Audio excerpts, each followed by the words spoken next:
মুহূৰ্তত আহি পৰিছে সন্ধিয়াৰ কেইবাটাও গুৰুত্বপূৰ্ণ খবৰ। এনেধৰণৰ খবৰসমূহ নিতৌ চাবৰ বাবে চেনেলটো ছাবস্ক্ৰাইব কৰি ভিডিঅ'টোত এটা লাইক কৰি দিব। বুধবাৰে অসমত উপস্থিত হয় কংগ্ৰেছৰ অধ্যক্ষ মল্লিকাৰ্জুন খাৰ্গে আৰু সাংসদ ৰাহুল গান্ধী। বিমানবন্দৰত উপস্থিত হোৱাৰ পাছতে কংগ্ৰেছ নেতা দুগৰাকীয়ে কিৰণশ্ৰী হোটেলত এক বৈঠকত মিলিত হয়। কংগ্ৰেছৰ PAC আৰু জ্যেষ্ঠ নেতাৰ সৈতে সতীৰ্থ সন্মিলনৰ পাছত তেওঁ ছয়গাঁৱৰ বিশাল জনসভা সম্বোধন কৰে। এই মুহূৰ্তত আহি পৰিছে আন এটা গুৰুত্বপূৰ্ণ খবৰ। গুৱাহাটীত দুই কংগ্ৰেছ নেতাৰ উপস্থিতিত হোৱা বৈঠকৰ পাছতে মুখ্যমন্ত্ৰী হিমন্ত বিশ্ব শৰ্মাৰ টুইট। তেওঁ লিখে যে লিখি লওক, হিমন্ত বিশ্ব শৰ্মাক নিশ্চিতকৈ জেললৈ পঠাম। ঠিক এই বাক্যশাৰীয়ে বিৰোধী দলপতি শ্ৰী ৰাহুল গান্ধীয়ে অসমত কংগ্ৰেছৰ ৰাজনৈতিক বিষয় সম্পৰ্কীয় গোপন ৰুদ্ধদ্বাৰ বৈঠকত কৈছে। এই মুহূৰ্তত আহি পৰিছে আন এটা গুৰুত্বপূৰ্ণ খবৰ। চাকৰিৰ পৰা অব্যাহতি বিচাৰিছে এগৰাকী চিকিৎসকে। এগৰাকী দণ্ডানীতিকৰ বিৰুদ্ধে অসভ্য আচৰণৰ অভিযোগ তুলি চিকিৎসক সুৰজিৎ গিৰিয়ে NHMৰ পৰা অব্যাহতি বিচাৰিছে। এই সন্দৰ্ভত তেওঁ বিভাগীয় কৰ্তৃপক্ষলৈ পত্ৰ প্ৰেৰণ কৰিছে।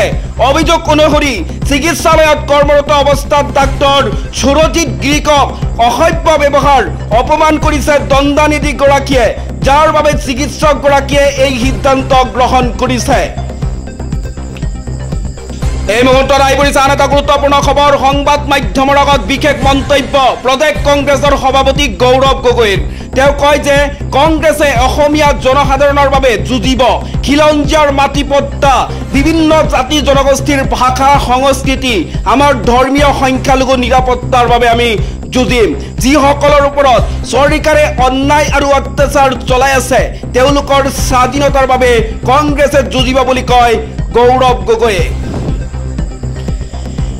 এই মুহূৰ্তত আহি পৰিছে আন এটা গুৰুত্বপূৰ্ণ খবৰ। G20 বিকাশ মন্ত্ৰীসভাৰ বৈঠকত অংশগ্ৰহণ কৰাৰ উদ্দেশ্য দক্ষিণ আফ্ৰিকালৈ কেন্দ্ৰীয় বৈদেশিক ৰাজ্যিক মন্ত্ৰী পবিত্ৰ মাৰ্গেৰিটা। ইয়াৰ লগতে কেন্দ্ৰীয় মন্ত্ৰীগৰাকীয়ে ভ্ৰমণ কৰিব কিংডম অফ ইছাণ্টিনি আৰু কিংডম অফ লিছোথো। এই মুহূৰ্তত আহি পৰিছে আন এটা গুৰুত্বপূৰ্ণ খবৰ। মোদী কেবিনেটৰ ডাঙৰ সিদ্ধান্ত। কৃষকৰ বাবে PM ধন ধন্য যোজনাত অনুমোদন। ইয়াৰ অধীনত প্ৰতি বছৰে 24,000 কোটি টকাৰে 100খন জিলাত কৃষি সংস্কৰণ কৰা হ'ব। ইয়াৰ উপৰি চৰকাৰে নৱীকৰণযোগ্য শক্তিত বিনিয়োগ কৰিবলৈ NLCIL-ৰ বাবে 7,000 কোটি টকাৰ অনুমোদন জনাইছে। এই মুহূৰ্তত আহি পৰিছে আন এটা গুৰুত্বপূৰ্ণ খবৰ। বাংলাদেশৰ ময়মনসিংহত অৱস্থিত বিখ্যাত চলচ্চিত্ৰ নিৰ্মাতা তথা সাহিত্যিক সত্যজিৎ ৰায়ৰ পূৰ্বপুৰুষৰ গড়টোক লৈ গভীৰ উদ্বেগ প্ৰকাশ কৰিছে ভাৰত চৰকাৰে। মঙলবাৰে বৈদেশিক পৰিক্ৰমা মন্ত্ৰালয়ে এক বিবৃতি প্ৰকাশ কৰি কয় যে এই ঐতিহাসিক সম্পত্তিৰ সংৰক্ষণ আৰু পুনৰ নিৰ্মাণৰ ক্ষেত্ৰত ভাৰতে বাংলাদেশ চৰকাৰৰ সৈতে সহযোগিতা কৰিবলৈ সাজু। জানিব পৰা মতে এই ঘৰটো প্ৰায় 100 বছৰ পুৰণি। এই মুহূৰ্তত আহি পৰিছে আন এটা গুৰুত্বপূৰ্ণ খবৰ। পৰৱৰ্তী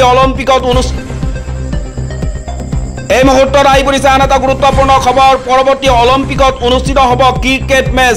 ইতিমধ্যে আন্তঃৰাষ্ট্ৰীয় অলিম্পিক কমিটিৰ বিষয়াসকলে সময়সূচী ঘোষণা কৰিছে।